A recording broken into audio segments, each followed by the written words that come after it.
Welcome to Comfort Time with Aunty Yunike, where we share testimony stories. Our story for today is very special in that we have more than one presenter. It's not just Aunty Yunike talking. You're going to see that there's more people coming on board. And before I go into the video, I would like to apologize for taking a break without informing you. So much was going on in my life. I was preparing for a wedding for my son and so many other things, and I just felt, you know what, I don't have enough time to show up as I'm supposed to, because this is very special to me. Videos are special to me, and I'm sure as they are to you, and I want to show up with everything that's in me. Having said that, our story for today is about Mukinge Girls Secondary School. As they were preparing a meeting for when the school turned 60, and they decided to do it in style. So we decided to talk about mental health, and people had different contributions, as you will see from the video. So enjoy. Before I even start talking about mental health, I'd like us to observe a moment of silence. Molly shared with me about someone we buried recently because of mental health issues. So I'd like us to just be quiet for a moment.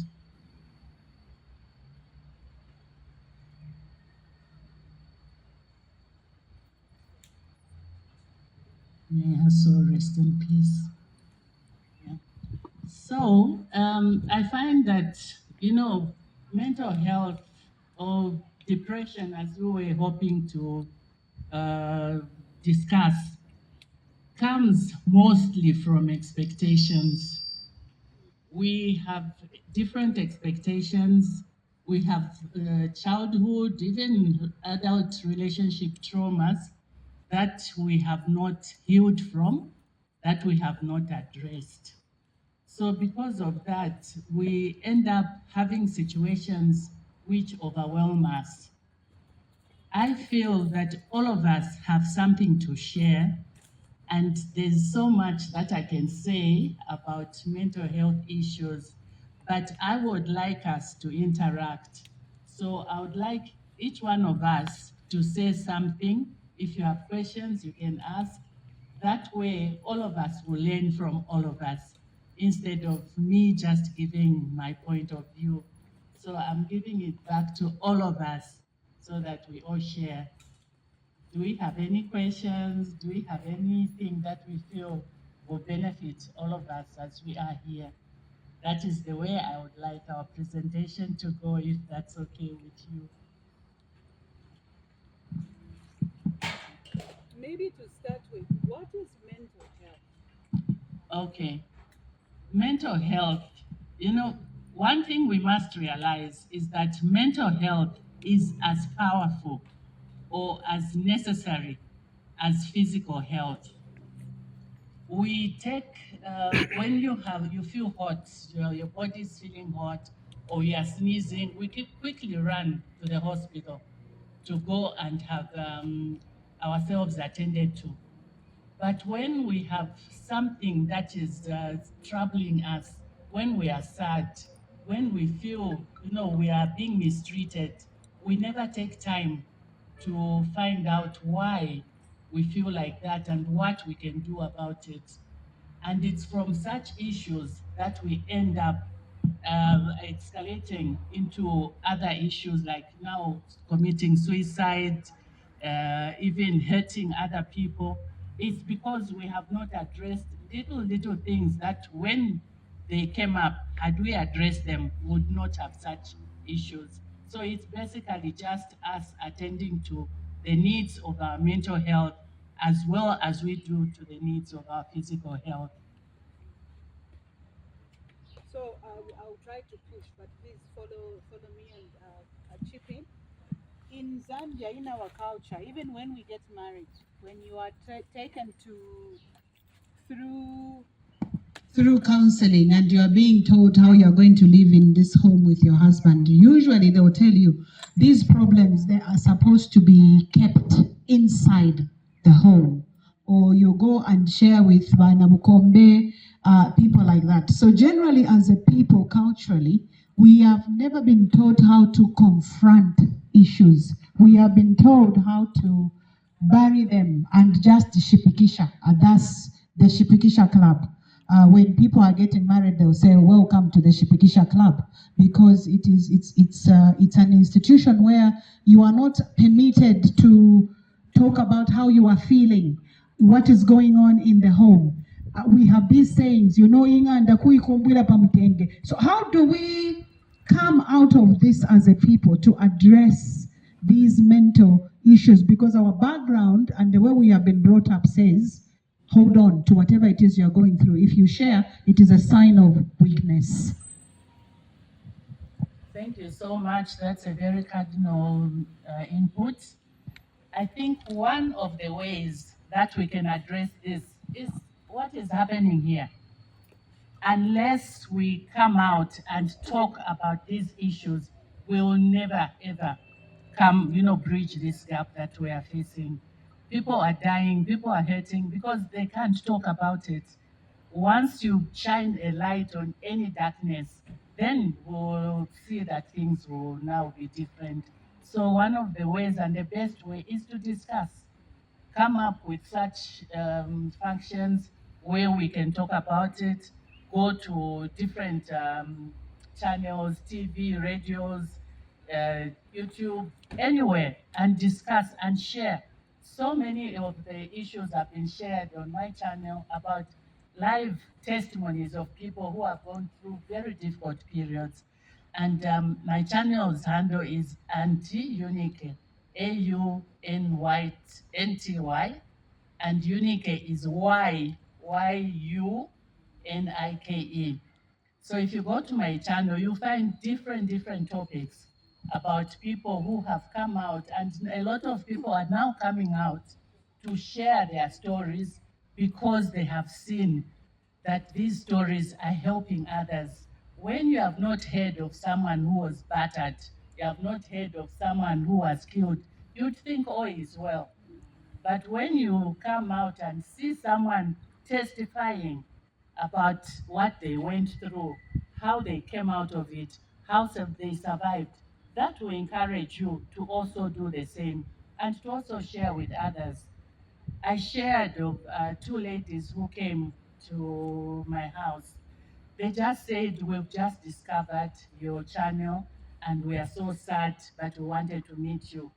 I said, "Okay, how can I help you?" They brought me a chitenge, 6 meters chitenge, and a bottle of wine. They said, 2 weeks earlier, our friend was telling us that I'm overwhelmed. I don't think I can do this. I don't think I can do this. And the friends were like, Shipikisha, as you have said, once that's what we go through. So it's nothing new. We are all going through one thing or another. And she was like, it's too much, it's too much. But everybody thought by just telling her, kosa, kosa, kosa, she's going to be strong and time will go. A week later, their friend committed suicide and died. So unfortunately, that's when they discovered my channel. That's when they came to me. They said, had we known you earlier, would have sent her to you. Because I do counseling, people come to me, we talk, and I go to those who are not able. But they said if only we had known, because when she was saying she was overwhelmed, we realized she was, but we really also didn't know how to help her, you know? Sometimes you don't know what to do. So pointing someone to an elderly person or a friend who talks about such things, or a channel or a video that you think will help, that will really be something that can assist someone. So yes, that's very cardinal. Thank you for bringing that up. I think this is one of the ways that we can help. Anybody else with any other question?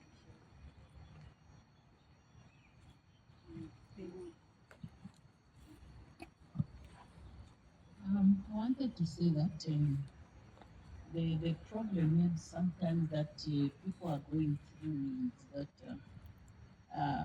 we are sad or you are depressed, they will call you, oh, bad pain, bad pain. And that makes maybe people scared to even go to the hospital.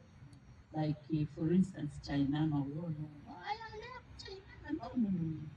So people now don't want to go there to have themselves sorted out. And even in now, even in these corporate offices, they are encouraging many workers to attend therapies. They actually even invite someone, a psychologist, a therapist, to come to an office, and if you know, and encourage people to go to see them. So if you are unable to go to a place like Chainama, there are other places you can go. There are some private clinics and also a lot of counselors and therapists. You can even engage someone from Chainama itself to be coming to your home. But I think that Chainama is the best place to go. But people usually are afraid to do that. And just, you know, yesterday, like Mary said yesterday, my daughter was saying, the problem with people is when we, the way she explains what my daughter said, oh, that when you are sick, you are able to seek medical attention. But you forget that even the brain also is an organ of the body. So when it's sick, you have to attend to it. Don't neglect the brain. And this is why, yeah, this is the reason, I mean, I can't say it properly, but I don't know why people don't want to attend. The brain can be sick, just like your body can be sick. Just like you can have cancer. When you have cancer, you come out. When you have something to do with the brain issues, the depression and so on, let's feel free to approach even parents. Let's take our children for help. Sometimes we are scared to do it because of the same stigma issues. Okay. That is very true. In fact, Chainama is one of the best clinics that we have, or hospitals that we have. People don't appreciate just what they are able to do. I can share a story of a friend of mine who was getting terrible, terrible migraines. She tried everything. You know, the migraines were so bad that even just when she's lying down, she could hear even a pin drop. She could hear that. And she didn't want any light. She just wanted to be in darkness. It was that bad. So everybody said, no, go to the hospital, go to the clinic. And sometimes we like to go to clinics where we pay a lot of money, and yet we don't get the benefits we are looking for. So she was advised to go to Chainama. By then she was almost collapsing. She had been with that constant headache for 3 days. She was weak, she couldn't eat, she couldn't drink anything. She went to the hospital, and at the hospital, they just, oh, unfortunately, they cut her hair. She had very nice hair, but they needed to stick some things in the scalp, and they cut the hair, stuck whatever that equipment was, pushed her head in some drum, and that machine was now giving information of everything that was going on in her head. And you know, sometimes you can be depressed and not even know it, because that's what they discovered. She was functioning very well, but she was totally depressed. So they found that that was the issue, gave her the medicines, talked to her and had counseling. And within a short time, she never had that headache again. Up to today, she's never had that headache.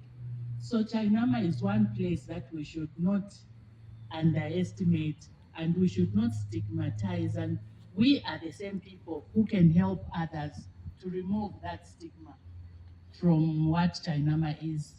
It's one of our best hospitals. So please let us take care of our mental health.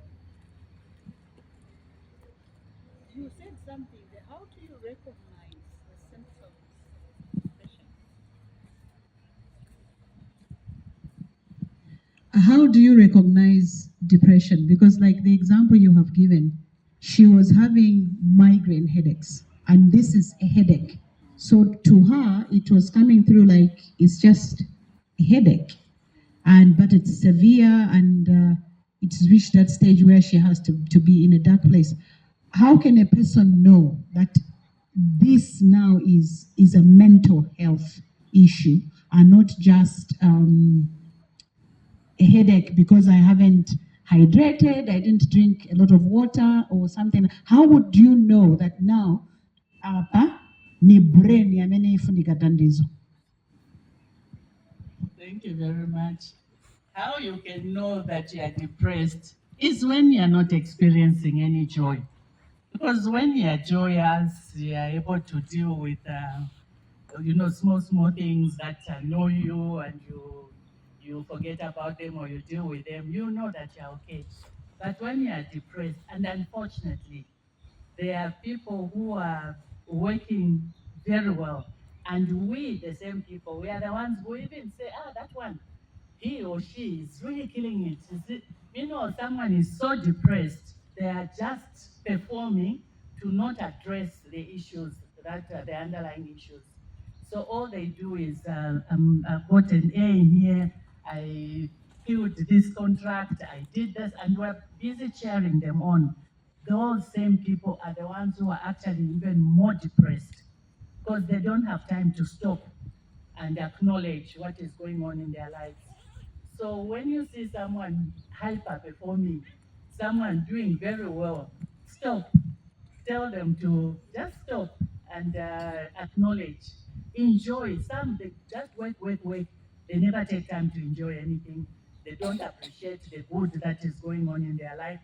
Ours is just work, give the family, do this, and we are busy cheering them on. We are killing them. We need to take time to appreciate, to enjoy what we are working on. And also, you see someone withdrawing. Some people just withdraw because there's so much going on in their head, and they're like, this one, they don't like talking. This one, they don't like, or this one, they talk too much. Anything that is in excess could be a sign of someone not dealing with their mental health properly.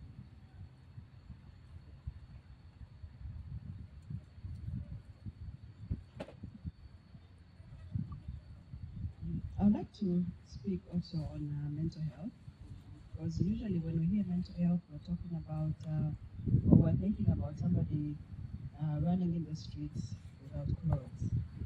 So mental health is generally, oh, volume. So mental health encompasses a lot of things. Oh. So it encompasses a lot of things, mental health, yes. So it's not just somebody walking in the street without clothes. So in a brief description, mental health is issues of the mind. Yeah, psychological. So then you have a lot of psychological disorders where you find the depression is one of them. Dissociative disorders where somebody doesn't want to associate with other people. Yeah, so you even see it in children. The child is not socializing with others. So you find eating disorders is also mental health.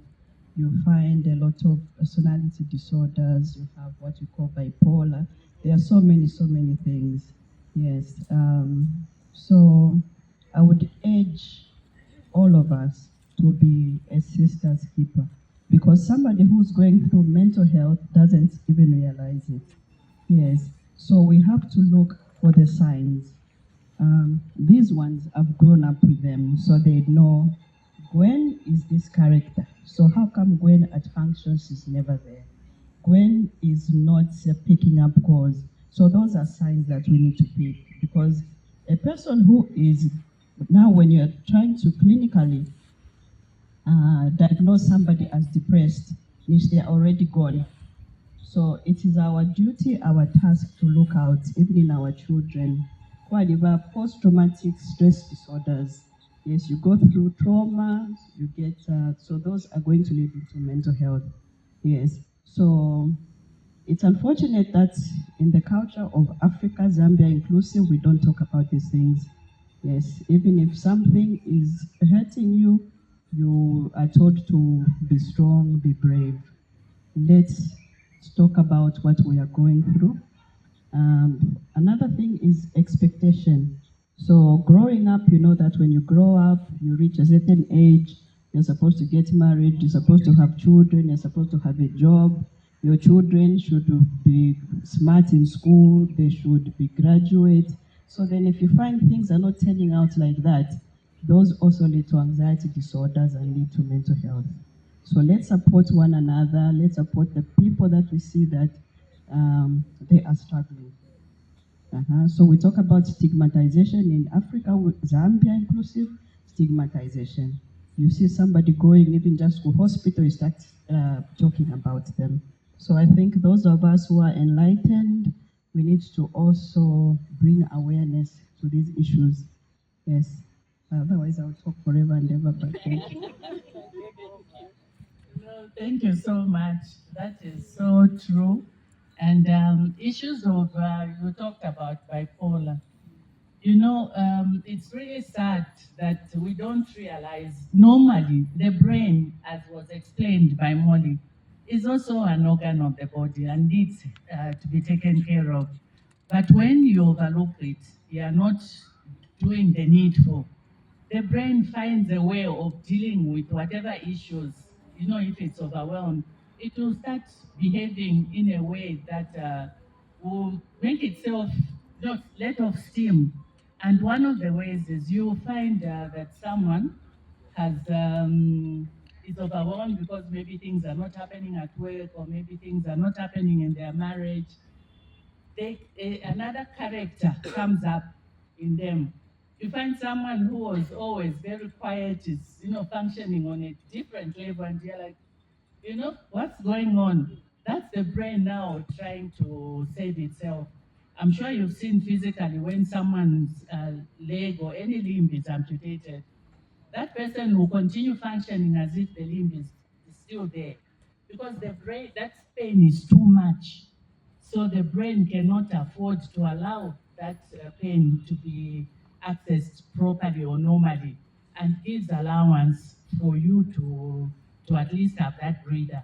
So it is, yes, up to all of us, whether it's a child, it's a woman, man, whoever it is, let's be very observant and let's be kind in how we approach them.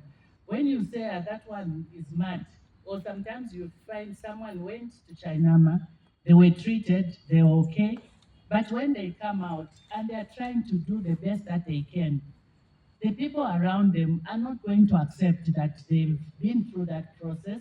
Now they are okay. Now we can interact with them. They still say, "Chadi, chadi left China, ma chadi kwena chi." Chadi," you know, making it very difficult now for that person to be absorbed in the community. Yeah. So that stigma is really bad, and it's up to us. And if we've just been talking about being Christians, so where is the love?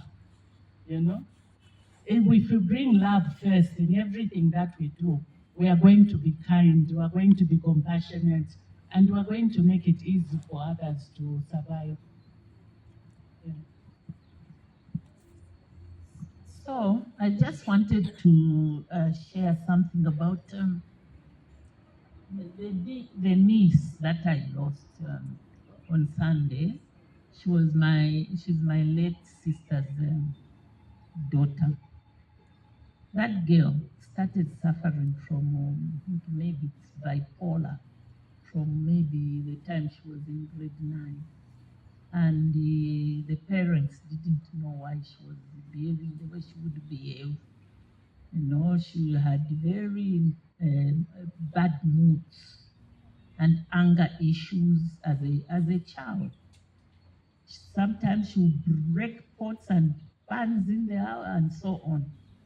So the parents didn't know what was happening. And what they would do is to nyengerela her. They would be buying her things, Oh, they were no. going to buy her clothes, see what. When she's in a mood, they give her money, she goes to what, and so on.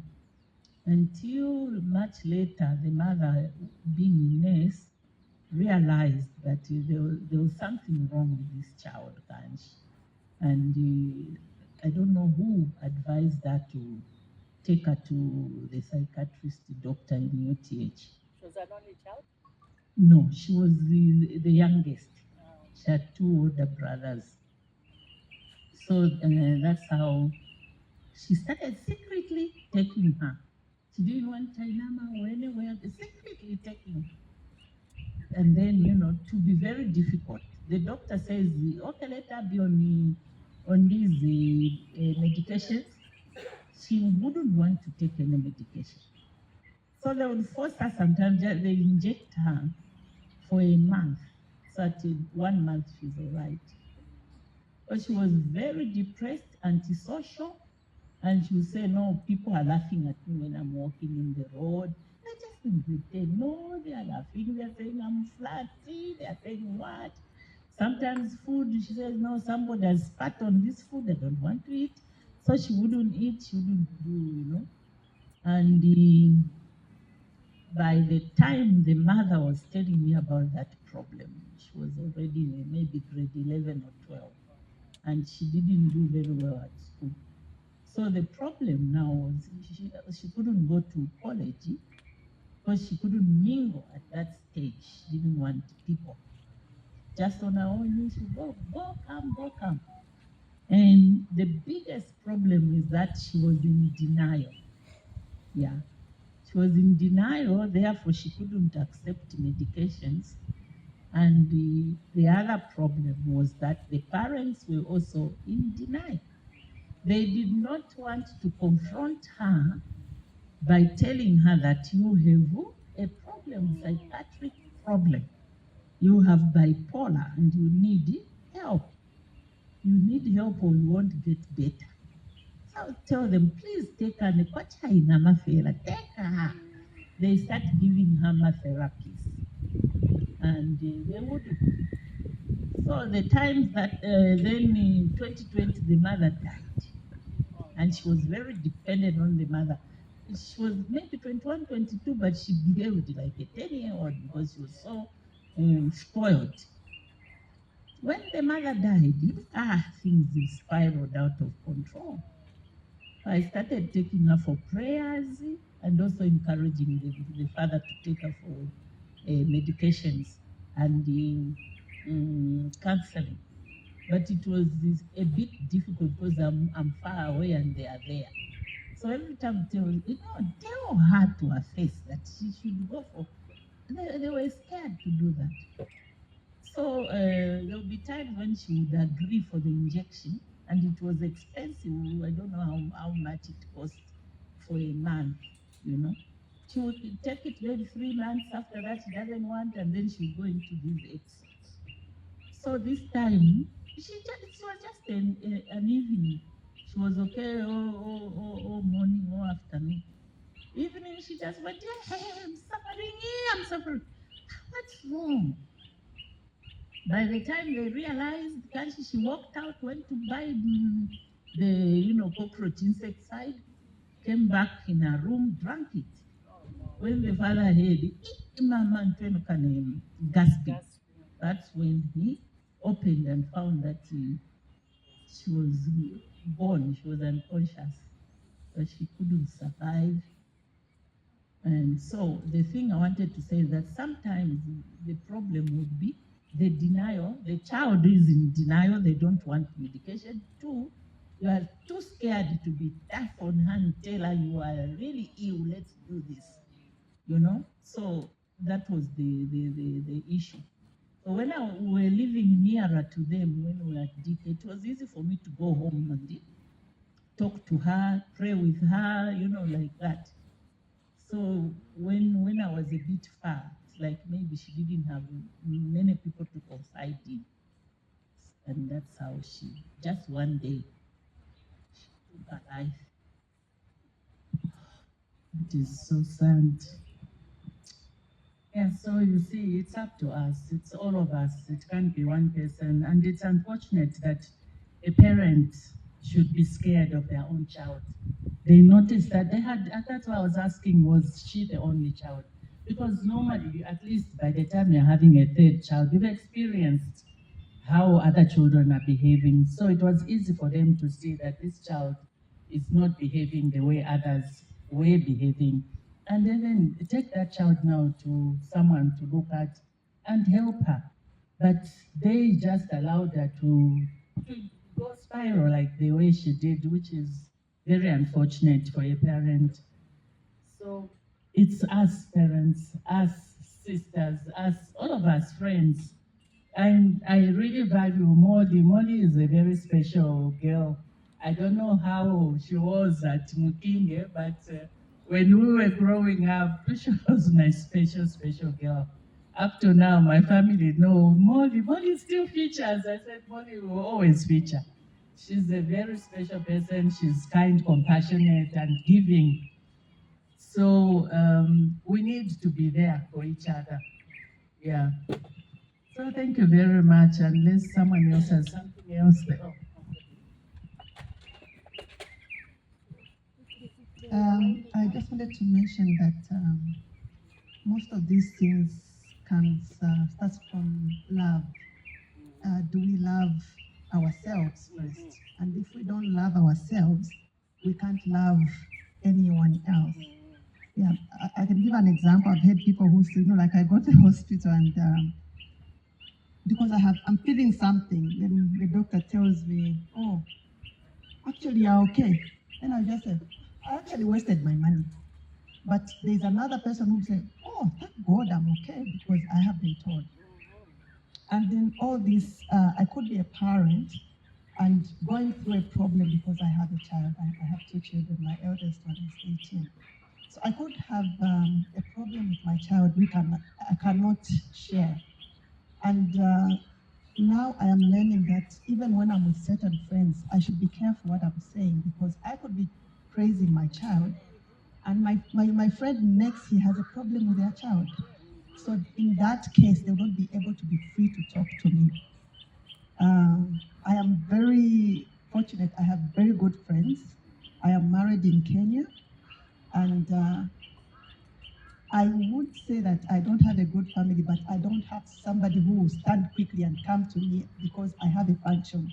So sometimes I have very important functions, and I call on my friends. They pay their tickets immediately and come. And sometimes I get very disappointed because I'm not seeing a family member moving, but friends will come through. So friends are very important. Yeah, they become like your sisters, your family, you can rely on them. And with each and every one of them, you could have a very different discussion. Yeah. So sometimes we just need to reach out. We don't have to wait for someone. Oh, no, they'll say it. We have to reach out. I will notice something because these are people I have known. So I will notice something and reach out. And it lightens somebody's burden. You can even get up and say, oh, actually, I'll come and spend the night at your place because you want to give enough time so that somebody can open up, you know what they're going through. Yeah. Yeah, because now we are very afraid of society. What will they think about me? What will the church think about me? What will family think about me? So we are very afraid of saying anything. Yeah. Thank you. I wanted to ask a question. How do you help somebody who has lost employment and they go into depression because they are financially handicapped? Does counseling, talking to them really help as a counselor? Yes, counseling, talking to someone who's going through that problem helps, but you cannot just think they'll be okay because you have talked to them. You also need to help in other ways. Normally we have friends, and also the other thing that stops people getting help is pride. Sometimes you have no job, but you still feel the person that I am cannot do certain jobs. I need to work at this level, I need to work at this level. So the counseling will help in that you tell them, look, at this point, anything that comes, take it up as long as it gives you something. So you have some self-respect because you are earning your own money. So counseling, yes, can help, but not just talking. You need to also point them to something that they can do that will bring in some money, some monetary terms. Yeah. Thank you so much. I will give 5 minutes. Oh, okay. From what we've heard, we learned that causes of mental diseases are many, and a lot of things also trigger the causes to come into action. So my appeal is that we must be active in our community, in our church, even like school reunion, because that connects us with other people and learn more. We are not only learning, but we are also sharing what we have learned. Like what we have learned today. When I go to my Bible study group, I'll be able to share. So starting with the birthday girl who said, I will kneel before I say my name. Those before her will remember that when we were growing up, our yards had hedges, so you are able to see the neighbor. Our yards had wire fence, so you are able to see the neighbor and say, hello, hello. But today, you don't even know your neighbor. So make an effort also to go and introduce yourself to your neighbor. My son Mkwai, I'm next door. Thank you. And love, love, love. Thank you for your love stories. Thank you, Mom. I've just been thinking aloud. I have a niece who drinks excessively. She smokes. Sonkonayo. Her mother has always tried to call me and find out if I know people like you. I'm very happy that I've found you. So this girl, first of all, she was married. She has 4 children. She can beat the child. One is at Murungushi University. She would beat her because she ended up in just a grade 2. But the children are excelling very well.